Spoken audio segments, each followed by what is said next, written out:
let me just take a look here. The one light, the elegance of the one light portrait. So here's something that we all know. I'm assuming that if you're here in this particular show tonight, this event tonight, that you know a little bit about photography, you know a little bit about portraits. You probably are already working in the studio, and maybe you're ready to step up and get more equipment, or start trying to make more sense out of the equipment that you have, make it perhaps more usable, simple to use, perhaps. The challenge is that, and we all face this stuff. We can't all afford all the gear that we want, or that we feel that we need, which is why a rental department like Samy's exists. We don't have the space to set up multiple lights. Many of you are working out of your homes. I know a lot of photographers that have given up their space and they're working from home, meaning they've turned a bedroom into a studio, or they're working in their garage, or they've remodeled an area somewhere. So there's not a lot of space to set up a lot of lights and keep them up all the time. Or perhaps you're just learning and you don't know that much about setting up multiple lights in different situations. And then also, if you've been doing this a while, you really want to work fast and efficient.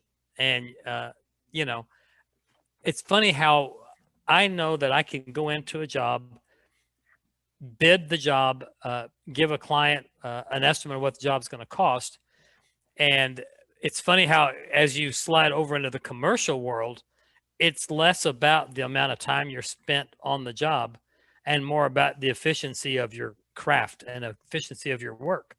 Whereas if it's a portrait job, you kind of want to string it out a little bit, because it's going to be an hourly thing, and there's more changes of clothing, there's more background changes, there's a lot more stuff going on. So for me, I want to work fast. I want to be able to get in, photograph the vice president of a law firm, and get it done and get out as quickly as I can. And I've discovered, working with one light, there's a whole lot of things that we can do. This is this is a one light portrait. That's the sunrise coming up through a window. This is what I call retirement village. This is where all of my cameras go to die, and when they get put out to pasture, we just stack them up on on the mantle somewhere. That's Yellowstone, Hayden Valley. For those who've been out to Yellowstone, that's Hayden Valley at 22 below zero, and one January. That one tree still there. I was there a few years ago, and that tree has been there 30 years that I know of. My tools for choice for one light images, especially, is a 3x4 softbox. This is a 5-foot octa in the center, and then one of the strip lights, either a 1x3, a 1x4, or a 1x6 for strip lights. These are the primary lights that I kind of go to first, but it always depends on the job. And a lot of people will try to pin me down and say, I just need you to tell me which one's the right light for me. Well, I don't know what you're going to shoot, and I don't know the area that you're in, and I don't know the size of the office or the size of your studio or the ceiling height. I can't take that 5-foot octa into someone's home with an 8-foot ceiling. It doesn't work. So there's considerations for all of these tools. But I do know that I do know that I go to that 3x4 pretty often for a lot of situations. It's probably my number one favorite of all of my tools. Okay, so this is one of the large, extra large, deep silver umbrellas, or white. This is the white one, the white umbrella. And what's great about these big umbrellas is they send light everywhere. Now, what's terrible about them is that they send light everywhere. So if they're your choice, they should be your choice because they light large areas, and they do it pretty efficiently. But don't use them for lighting a small area that you need to control, because you can't really control them very easily. That doesn't work very well. Here's a shot that I did in San Diego last summer at USD, and this is this same umbrella being used, and I lowered it down to get it under his hat, but then I kind of feathered it away from the camera so that the edge of that umbrella is also lighting my background. So I'm using one light to light the subject and the background, with a great amount of fall off on the shadow side as it faces the subject, faces my camera. Interesting how I've learned and studied over the years that the highest impact pictures for me seem to be those where the shadows are coming toward the camera as opposed to going away from the camera. Meaning that the light source is at 90 degrees to camera or further away, if that makes sense. Then the shadows come toward me. It just seems to be higher impact pictures than if I front light my subjects. So I try to keep that in mind. And, you know, as you go through this and as you go through years and years of doing this stuff, you take these little nuggets and they're little tools and you put them in your back pocket, you know, and as you're on location and you're talking to the client, you're about to set up, you look around and you're making decisions on the fly based on this pocket full of little tools that you have. And some of them are very, very simple and easy to remember. This is that 3x4 softbox, one light portrait again. And it's a 3x4 in a vertical way. And it's brought in really close to my musician here because I need this highlight right here, all the way running down this beautiful instrument of his, this beautiful chrome work on his saxophone. I knew the light would fall into the right softness for his face, but I was mostly choosing that light source to help me illuminate that beautiful chrome. And before we delivered, we cleaned up this little highlight here. We smoothed out that what turned out to be a little bit of a ripple, a little bit of a wrinkle in the front of the softbox. So we smoothed that out a bit, and it worked out really, really well. But look at it, you can see in his wedding ring, you can see a perfect reflection of the softbox. So, you know, that's one thing I can tell you all is that a specular highlight, meaning a mirrored image of whatever the device is that you're using to light with, will be seen in a specular highlight. And on a human, it's really only in the eyes. You look at the catch light in the eyes, or if they're holding a glass, or if they're holding something that's chrome and shiny, then you can actually see the light source. And it sort of becomes a, if you will, a design element for what it is that you're shooting. So it's pretty great. And that's the way it works. I just recently photographed 23 times 2, 46 wine bottles for a local vineyard here in Oklahoma. And, you know, when you photograph a lot of dark wine bottles, you learn pretty quickly that that highlight is a part of the design. And so you choose your tool wisely to make it look nice and stylized and almost designed on purpose. And it works great. You have a question, Tony. Yeah, sure. From Gail King. She wants to know how far is your subject away from the background for the light to hit both the subject and the background? It's a great question. In this case, he was probably about 3 feet away. And while it doesn't look like it, but I did shoot pretty, maybe not wide open, but I was probably at f4 to allow that brick wall behind him to fall out of focus. So yeah, so that's important too. That's a great question. On the other one with the cowboy, the Marshall, that one was different. He was really close to the background. I mean, he wasn't more than 1.5 feet away from the background. But if you can, I was going to say there's a little bit of highlight behind his head. Is that from a reflector? You know what that is? In that I was shooting in our warehouse studio, and there are 2 big windows up high. And late in the day, those windows kind of glow a little bit. And all I did was slow my shutter down just a little bit to pick up that glow to separate his head. You know, with I'll tell you, you know, we always talk about having hair lights. Well, when somebody doesn't have hair, you got to not call them a hair light.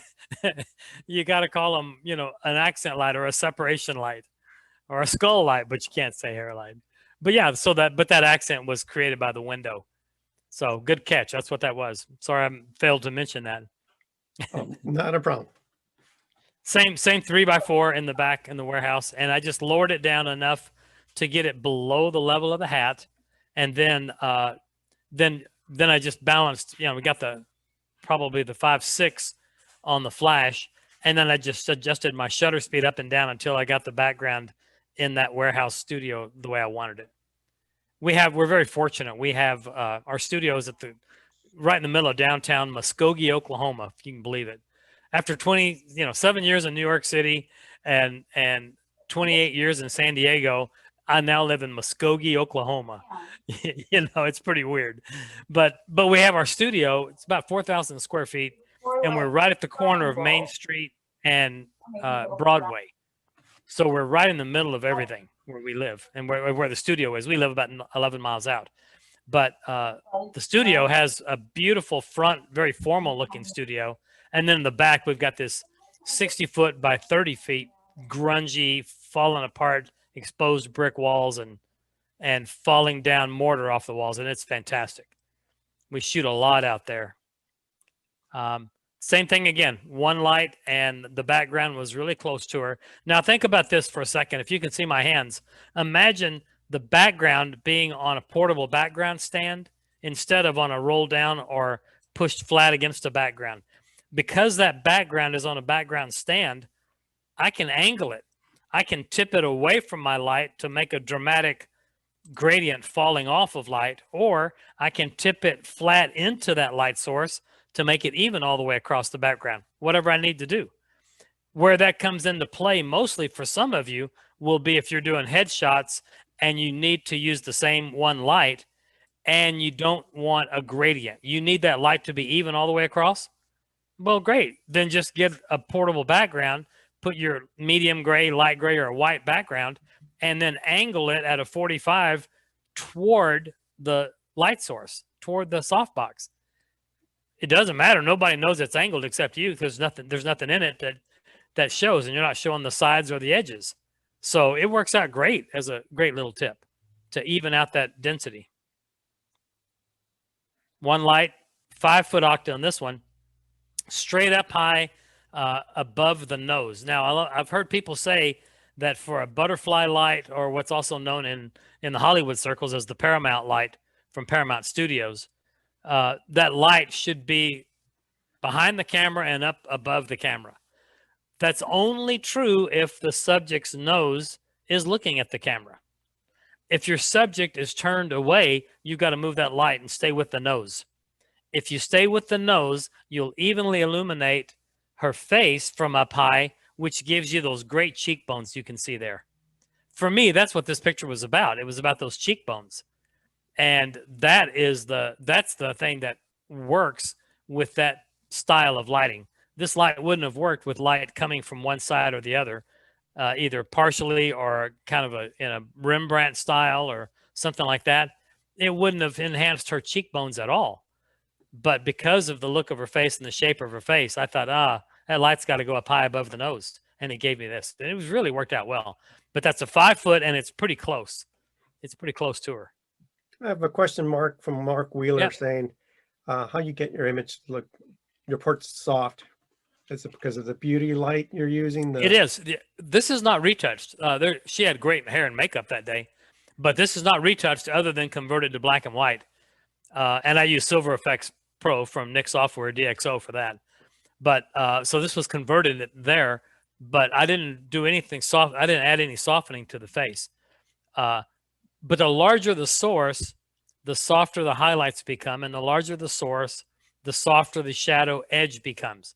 If you look underneath her chin, look how smooth that gradation is from the skin tone of her neck to the shadow right under her chin.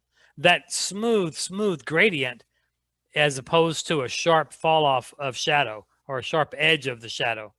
So it makes a tremendous difference when you increase the size. That light in this position was probably no more than maybe 4 feet away from her, and it's a 5 foot source. So that's what it gives you. It gives you this incredible soft light.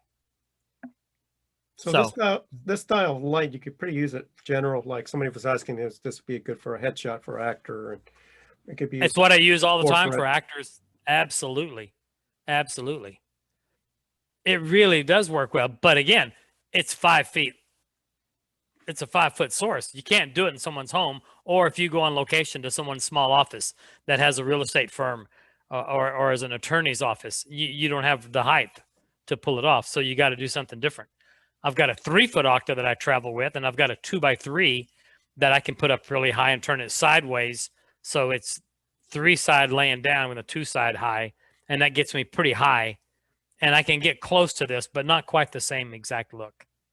So I always recommend they come in the studio if at all possible. Thankfully, I'm very blessed to have 18-foot ceilings in the studio, so I can get as high as I want to get. So it works out real well.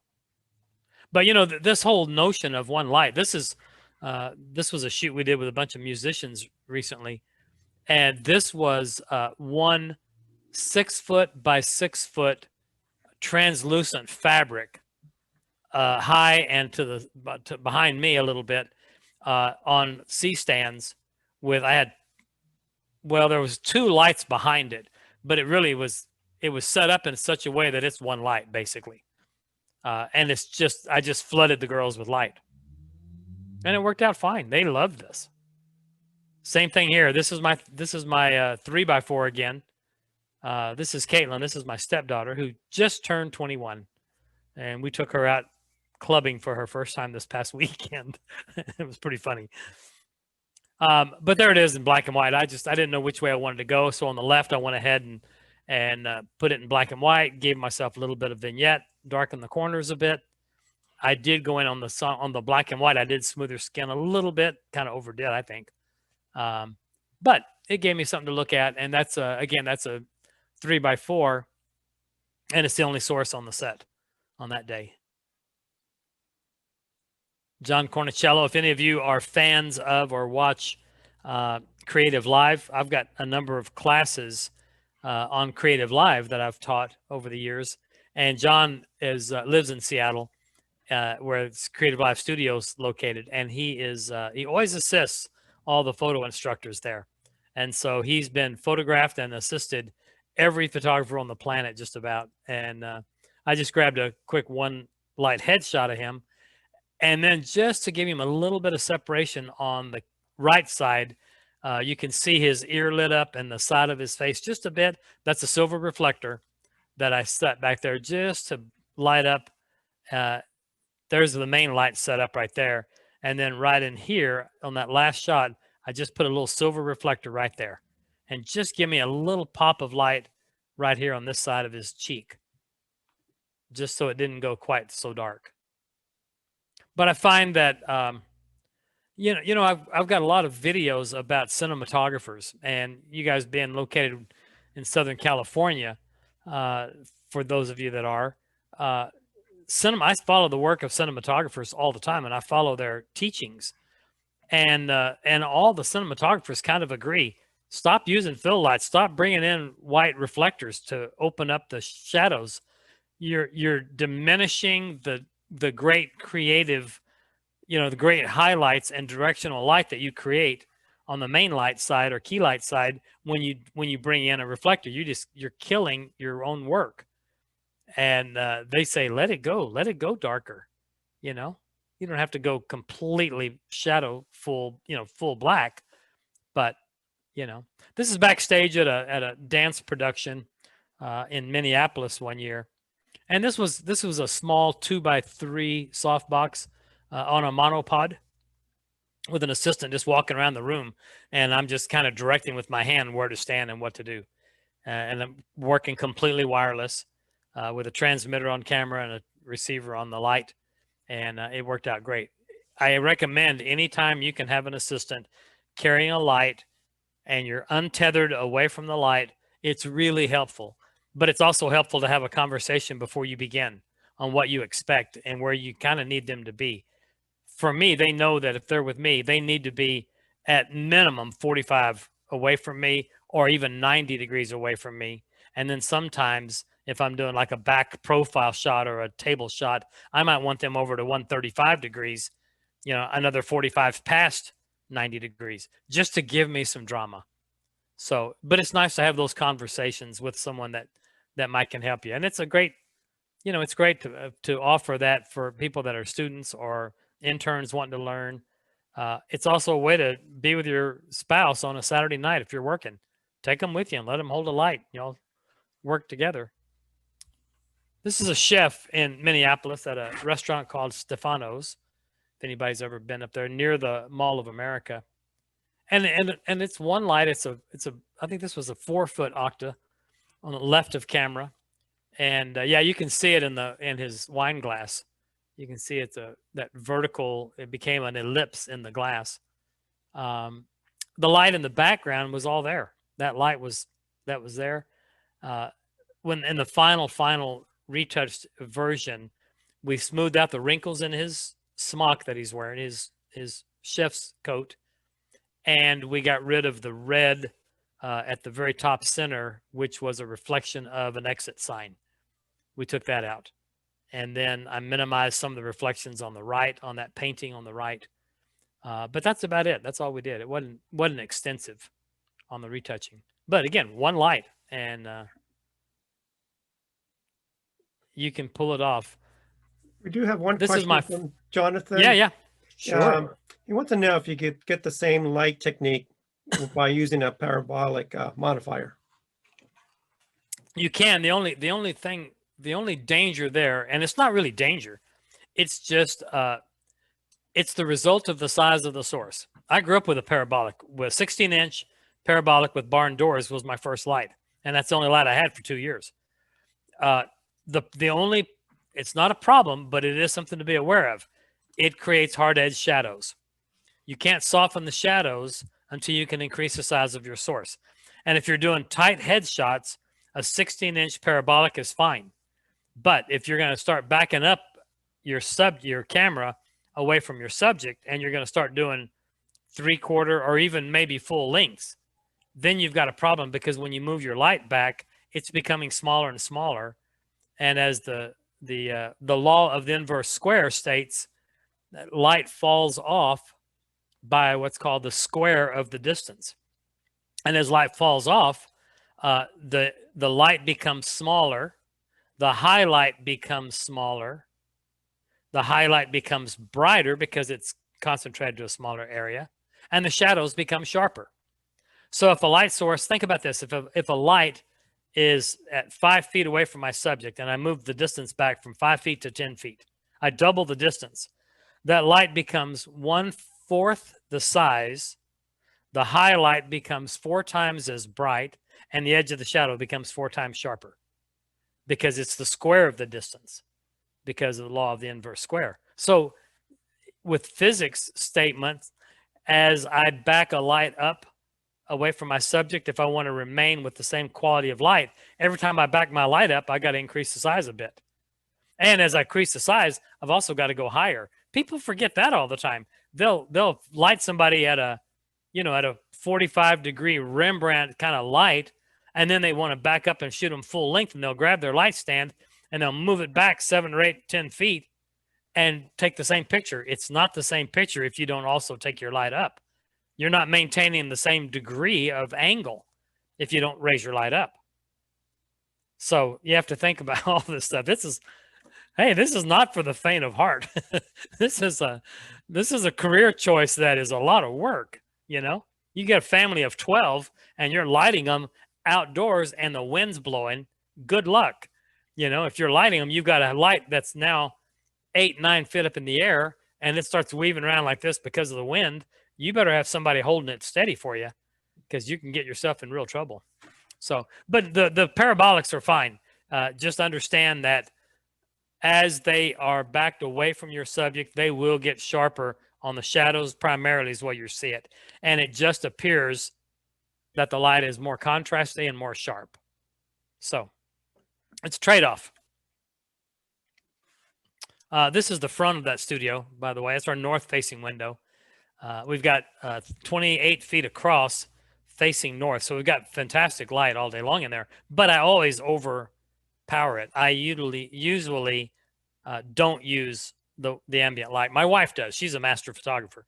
She uses that front studio a lot more than I do, and she shoots natural light a lot. We're also in there with another photographer that shares our space on a limited time. She's in there a few days a month for something, but she also uses the ambient light.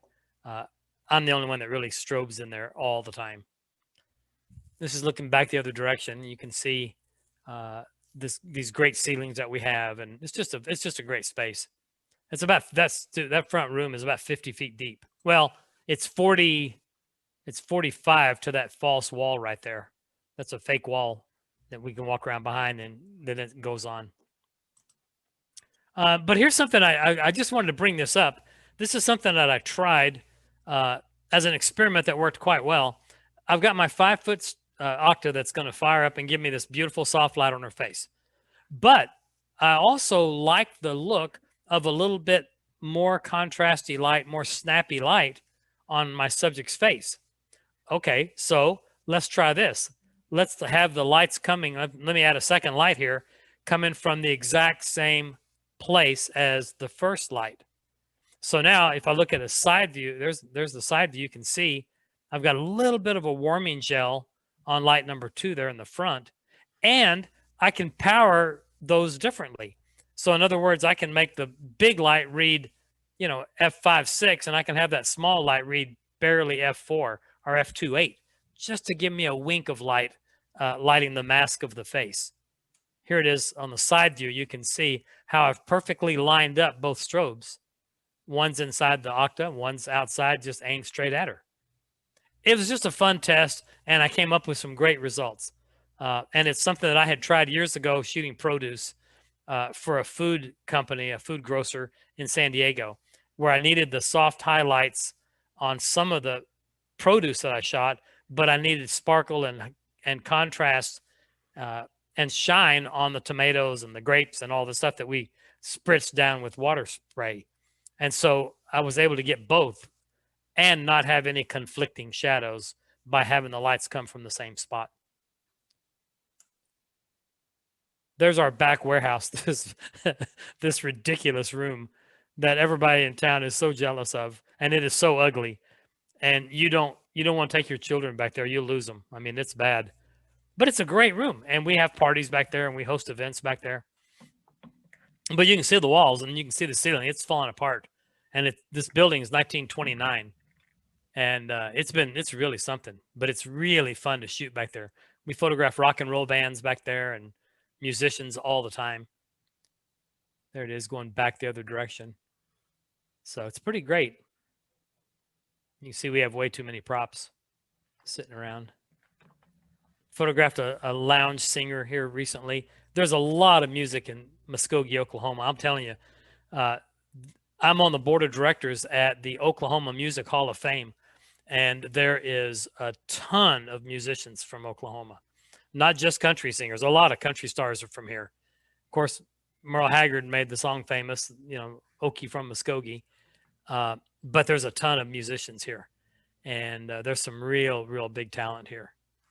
And so I get to photograph them a lot. I've done, last year I did 2 CD covers, and my wife did 1 or 2, I think, for different musicians. But that's a 5-foot single light image, again, back in the warehouse. There's our same musician again, same setup, same everything. I just backed up, and then I let this one go in color. But again, you can see that light source is pretty big, and I've got it tipped a little bit at the side so it has no problem covering the length of all this chrome right in here, all this brass. And that's the reason for that source mostly. I just want to make sure I got a good highlight all the way through. Now this is an interesting one, and we're going to talk about this. This is outdoors. This is working with flash on location. This is a small 2x3 softball. Well, it's actually, no, I think this is a 3x4 also.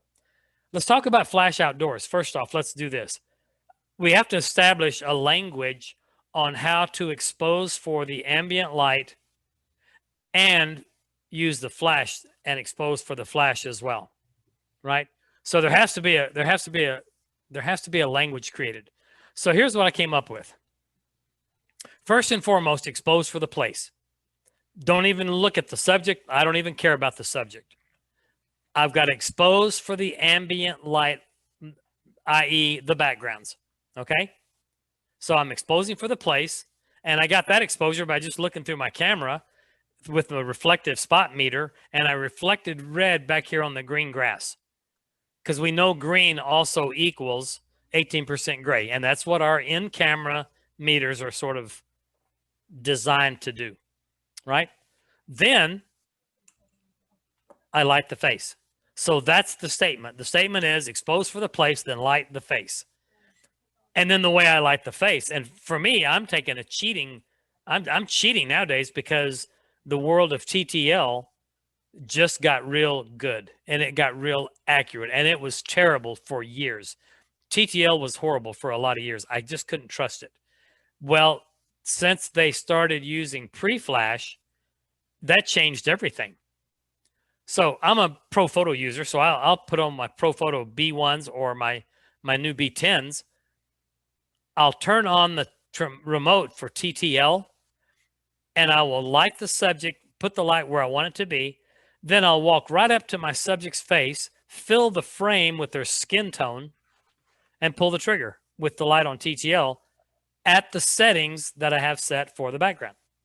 So in this case, let's say the background was a 60th at f11. Okay. Oh, let's call it 8 because it was probably 8. So let's call it 60th at f8. I dial in 60th at f8 on my camera. On my remote, I turn on TTL for my flash. I move into the subject and I fill the frame with his skin tone, pull the trigger, and then I just look at the back, and I'm looking to see if the density of the skin matches the density of his face. And if it does, I push that button again and it becomes manual.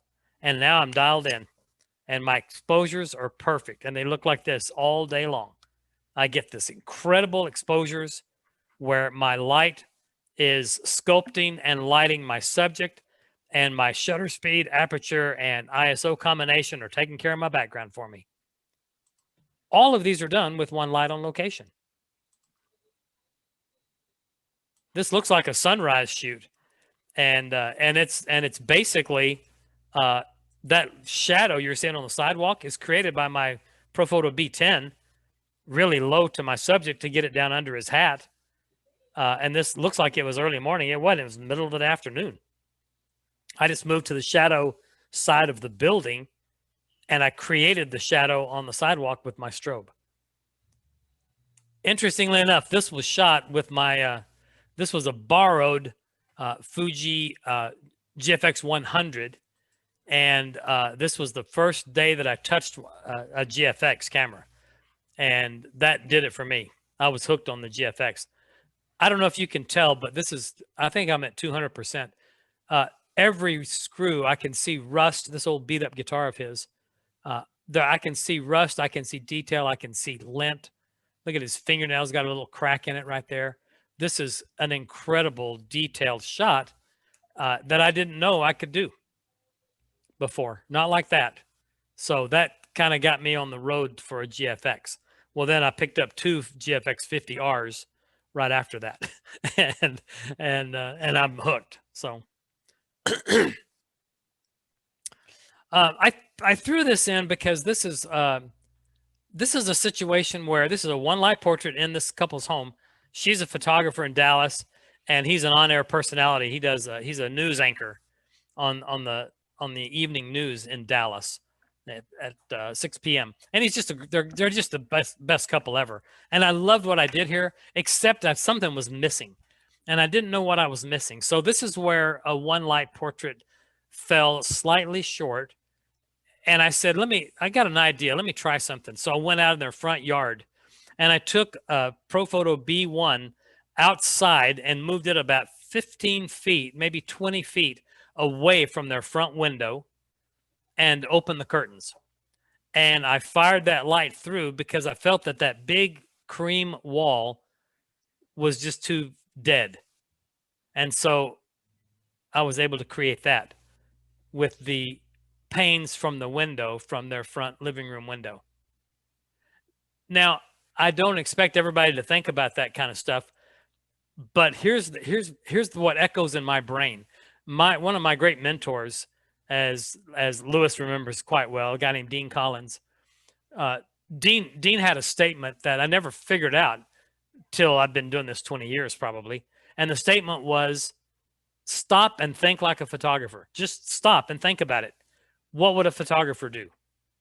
Okay, we'll just go do that. And so I looked at this picture of this couple and I'm thinking, I don't like that wall.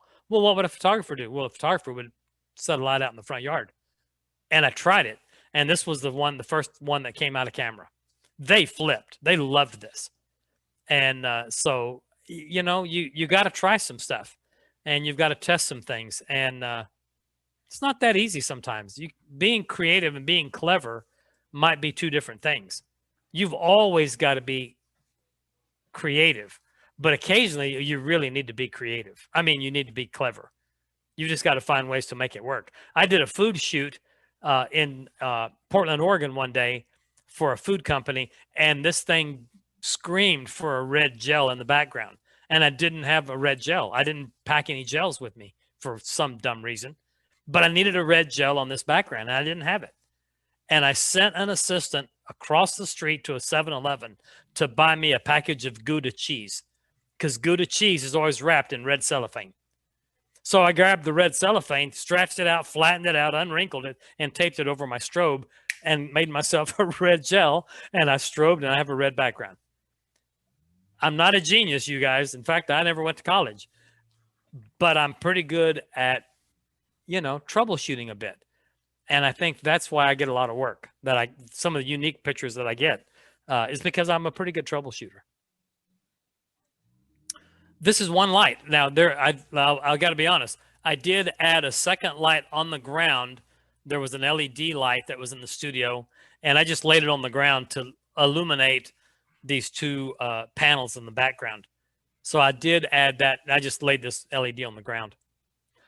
But there's one light lighting the wine bottle from about a 135 degrees from camera, way over on camera left, with a 6-foot strip light. You can see that. That's the brightest highlight. And it's coming across this way. And then I've stopped it right here with a big white piece of 8-foot foam core. And then right here, you can see in the bottle, there's another 8-foot white piece of foam core to identify the bottles and to light up the label. This is one of my clients that I shoot for a ton up here. This is who I shot 46 bottles. This is that medium format. Look at the quality of the image on that label. That's got to be, I think it's at 200%. It might even be a tighter crop than that. But in the things that I'm doing, the commercial work that I'm doing is in particular, I'm seeing things that I never have seen before. Yeah, that was the 120 lens with the GFX 50R. Okay, just real quick, let me just show you a couple of pictures from this new thing. This is this GFX 100S. And I only had it for 5 days, and then I had to send it back. And I was handcuffed a little bit because when I got it, I was the first one to get it from Japan, and the menu was in Japanese. And I couldn't convert the language because I couldn't get to the language menu because I couldn't find it. So it took me a full day to find somebody that could help me out there. But again, there we go when we move in. One light skimming across just for drama on my girl. But you can see what that quality looked like. She kept blinking her eyes and like she had something in her eye, but I couldn't see anything when I walked up to her. Well, later when I'm editing, I look in there and I see that piece of fuzz in her right eye. I never would have seen that if it hadn't been for that camera. Look at that crispness and sharpness and the cleanliness of that file. I don't know how else to word it other than the cleanliness of the file is pretty remarkable.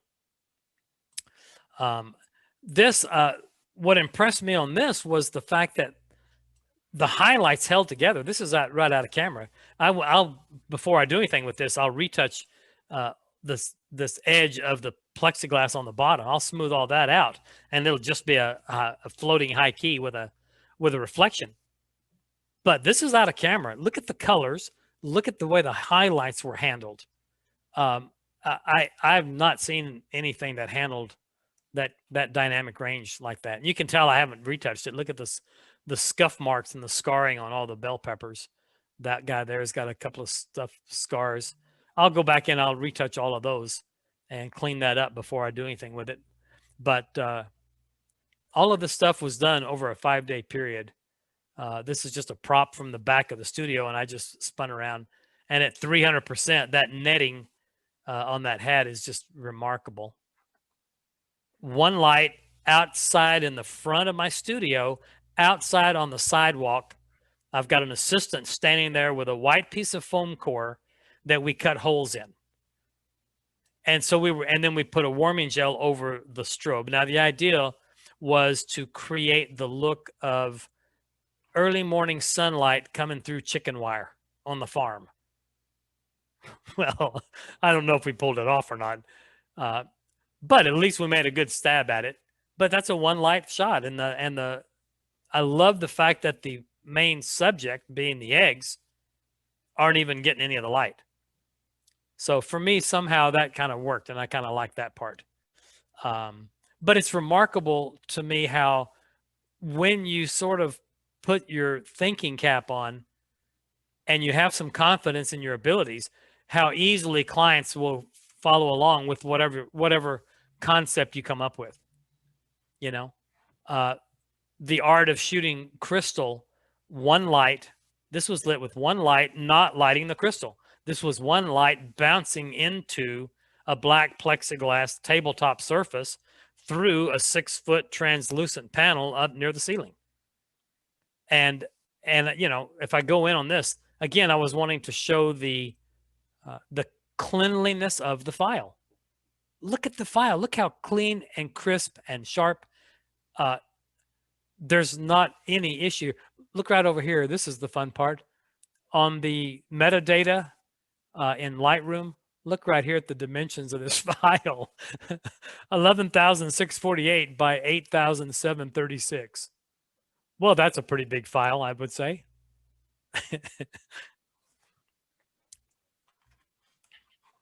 So, but because I'm a lighting guy, I couldn't leave it like that because it's too blah.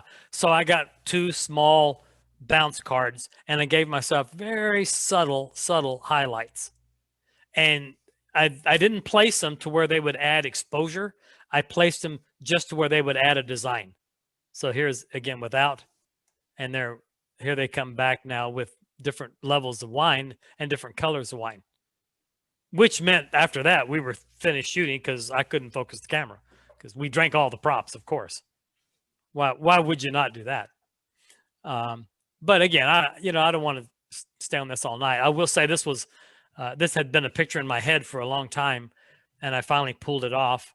I didn't get up above a pool table. I just ordered pool table felt from a billiard supply house, stretched it out and put it on the floor and lit overhead with one single 3x4 softbox. And I moved in, and I always wanted to replace the balls, the billiard balls, with fruits and vegetables. And I was going to use an egg. And one of my buddies said, no, don't use an egg. You need a white onion for your cue ball. And I thought, perfect. So even better. But let's take a look here. By the way, I called this a healthy rack. Sorry. I thought it was fun. This area right in here, let's zoom into that and let's look at this file. You can see that we spritzed down with water. We spritzed all the elements, all the products, the fruits and vegetables. Once we got them all set and established and laid out and designed in the food styling, so to speak, then we slid cardboard up under the edges all the way around, then came in real softly with a little spritz gun and just spritzed them all just a little bit. So that's how we kept the felt from getting wet. But it worked. And that's, by the way, that's not sharpened. I didn't run that through any sharpening at all. That's just the way it was shot.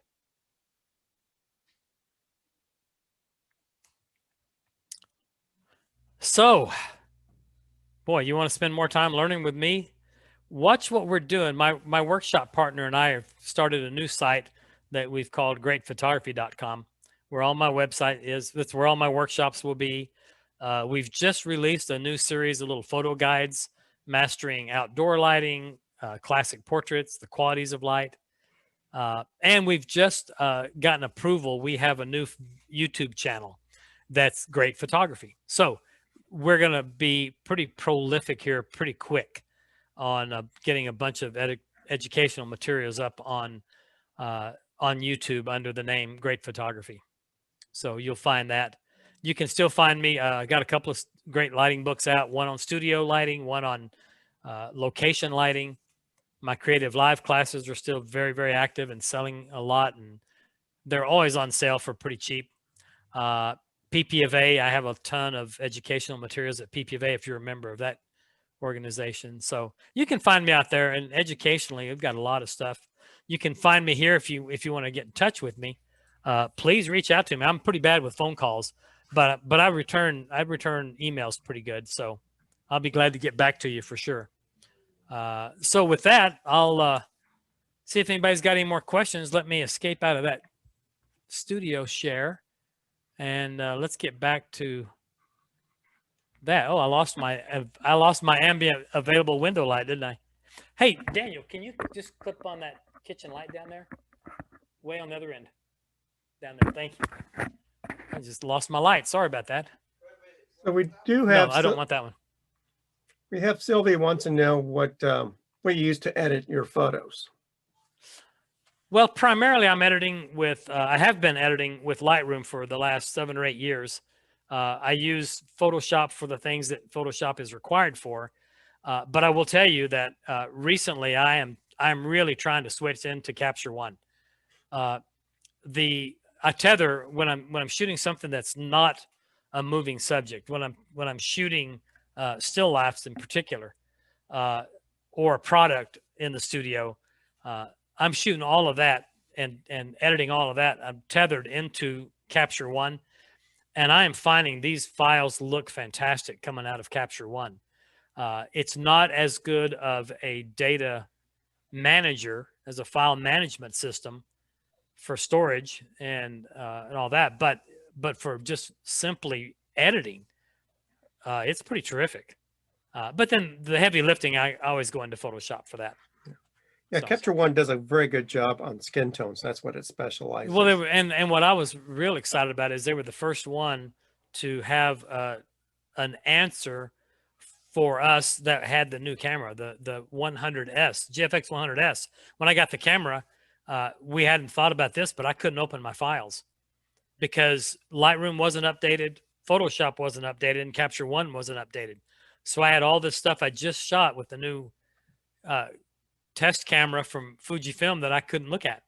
And so one of the technicians and the product manager logged on with me, and they took control of my computer one night late and went into all of my metadata, stripped away the S on the GFX 100 because the GFX 100 was set up for all those 3 softwares. So they removed the S from the metadata, stripped it out, and then I could open all my files. But now everybody has it. All the updates are updated for the GFX 100S. So now I'm good to go. So, do you have somebody, David, asking, do you work in a medium format? I know you explained you have your 50Rs. You have, I know, done some work with the GFX 100 and obviously the 100S. Yeah. You know, I've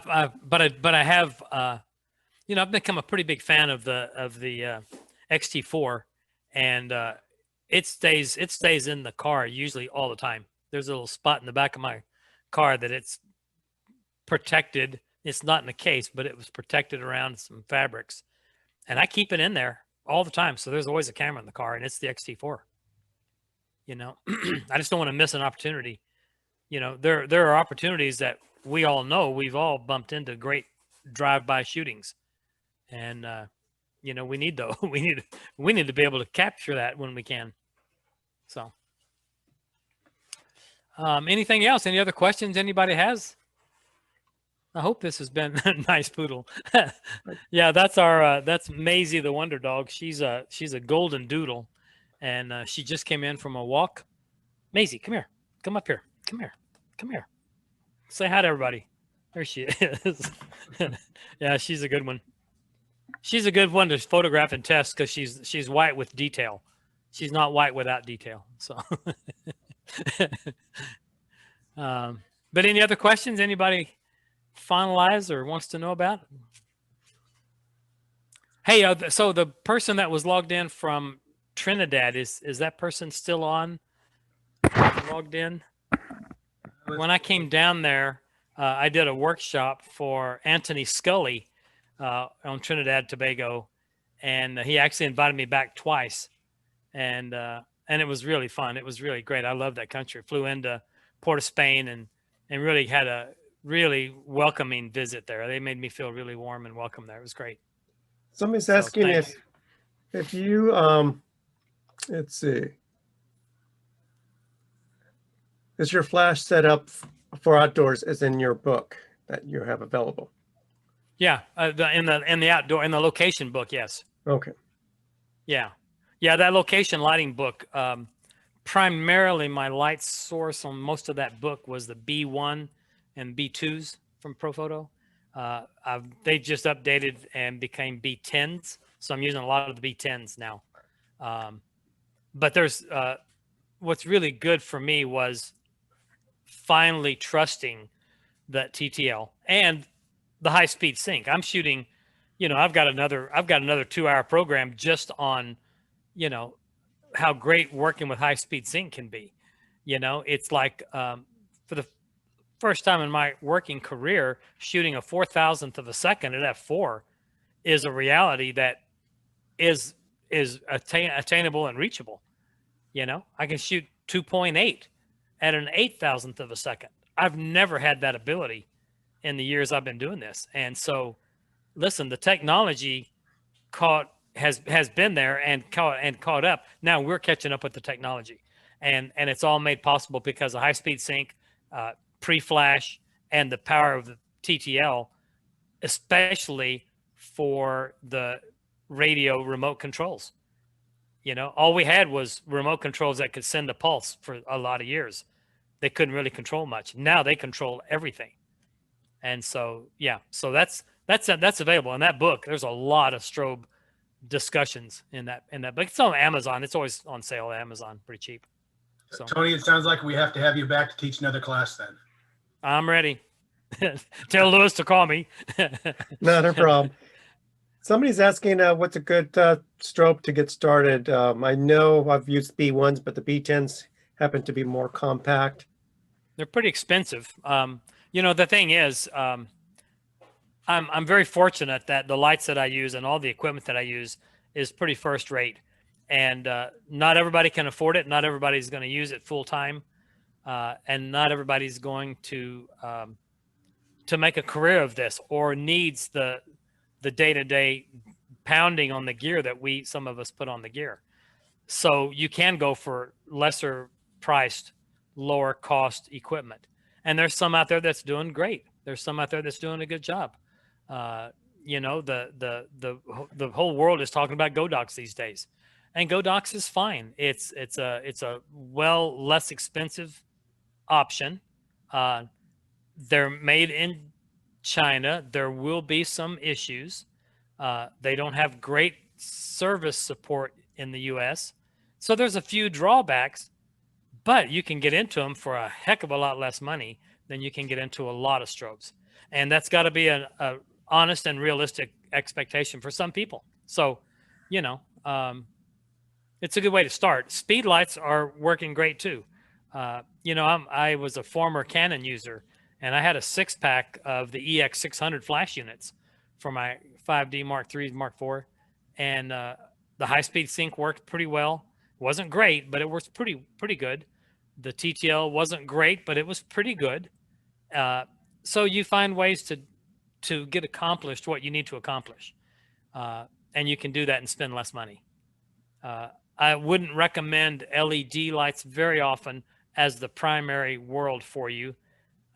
There's nothing quite like that pop of a flash tube firing off, giving you great light quality. And sometimes even at you might see an LED that you think it's plenty bright. You might be shooting in the studio in a softbox with an LED at 60th at f4 and think it's plenty good. It's not quite the same as a 60th at f4 when that flash fires. It's a different look. It's a different quality and cleanliness of the file. So, but listen, more so than most camera stores in the country, Samys has people that know stuff. That pro floor in their it's at the Fairfax store, I guess, is those people know as much or more than most photographers. The guys that work their rental counter, they know everything. Go in there and ask a lot of questions. You know, we learned years and years ago. You know, go rent your equipment on Friday and return it on Monday. Wow, big secretive trick there, but you know, you pay a day rental on it and get to use it for a couple of days. But it's a good way to test out some gear for yourself and see how you do with it. So, but there's a lot of great videos online. There's tons of YouTube videos on the use of all of this gear. Every brand, they've got evangelists like me that are out there talking about this stuff. So, you know, log in and find those things. They can be really helpful for you. So, And a lot of those are available on Samy's PhotoSchool. So that's it. Check out the exactly website right. and pick a class. Thank you guys at Samy's for supporting education. It means the world, you know. Tony, we appreciate you supporting us and being part of tonight, and our friends at Fujifilm. Lewis, thanks. Thank you. For moderating, and for all of you who watched. Thank you. Thanks for joining us. Have a great evening, and we'll see you next time. Take care, Sounds everybody. great. Thanks, everyone. Thanks to our friend Chris who joined us from Uganda. See you all again. See ya. Thanks.